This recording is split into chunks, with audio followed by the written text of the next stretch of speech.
أهلا بيكم في حلقة جديدة من حكاوينا.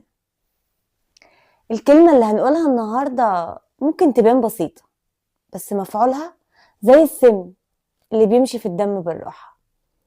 دايما بنخاف من الوجع اللي بيجي من الغريب، بس هل فكرنا قبل كده إن أصعب وجع هو اللي بيجي من كلمة اتقالت في لحظة قسوة من حد بنحبه؟ كلمة ممكن تخلي حد ينام وما يصحاش تاني للأسف.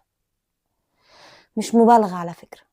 الدكتور مجدي يعقوب لما اتسأل عن متلازمة القلب المكسور قال إنها موجودة فعلا، يعني القلب ممكن يتعب ويتألم بجد من صدمة، من إحساس تقيل، أو من كلمة. الغريب بقى إننا بنرمي كلامنا وكأن مفيش حاجة بتحصل. انت مش نافع، مفيش منك أمل، انت دايما كده. جمل بتطلع في ثواني بس بتجني سجن جوه اللي بيسمعها، بيعيش في سنين. اللي قالها نسيها بمجرد ما قفل بقه، إنما اللي سمعها بيفضل يعيدها على نفسه كل ما يقع، لحد الكلمة ما تتحول لصوت جواه مش بيهدى. خلوني أحكي لكم عن خالد. خالد كان شاب طموح جدا، بس كان عنده مشكلة واحدة. أبوه كان شايف إن التشجيع ده دلع. طول الوقت كان بيسمع جملة واحدة: انت آخرك ايه يعني؟ ما فلان أحسن منك. خالد كبر وهو حاسس إن هو قليل مهما حقق نجاحات. صوت أبوه وهو بيقول انت فاشل كان أقوى من أي شهادة تقدير مسكها في إيده. خالد ما كانش فاشل، خالد كان ضحية كلمة اتزرعت في وقت غلط وسكنت جواه للأسف.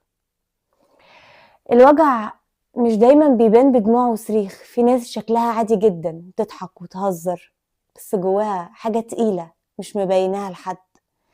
مش كل اللي ساكت قوي. في ناس بتنهار من جوه بمنتهى الهدوء علشان حد استهان بيهم وقال كلمتين وخلاص، أو هزار تقيل شوية. مفيش حاجة اسمها كلمة وخلاص. الكلمة هي الفرق بين إن حد يكمل حياته بنفس سليمة، أو يكملها وهو مكسور وبيدور على نفسه في عيون الناس. رسالتنا النهاردة: قبل ما تنطق فكر في الأثر. الكلمة اللي هتطلع دي هتبني ولا هتهد؟ هتشفي ولا هتجرح؟ الكلمة أمانة. الكلمة الطيبة مش بس صدقة، دي طوق نجاة لقلوب ممكن تكون شايلة أكتر مما تتحمل. رسالتي لكل حد اتوجع: انت مش حكم حد قاسي عليك، انت أكتر بكتير من لحظة حد فيها كان مش شايف قيمتك. زي ما في كلمة ممكن تكسر وتذبح، في كلمة تانية ممكن تحيي وترمم اللي انكسر. يا ريت قبل ما نقول أي حاجة لحد نشوف هو هيكمل بعدها بابتسامة ولا هينام وقلبه مكسور. في حكاوينا النهاردة حابين نفكر بعض إن الكلمة مسؤولية. خلونا نكون السكن والأمان لبعض، مش المصدر اللي بنهرب منه للدنيا. شاركونا حكاياتكم. هل في كلمة لسه معلمة جواكم من سنين ومش قادرين تنسوها؟ وإزاي قدرتوا تتجاوزوها وتثبتوا إنكم أحسن بكتير من اللي اتقال؟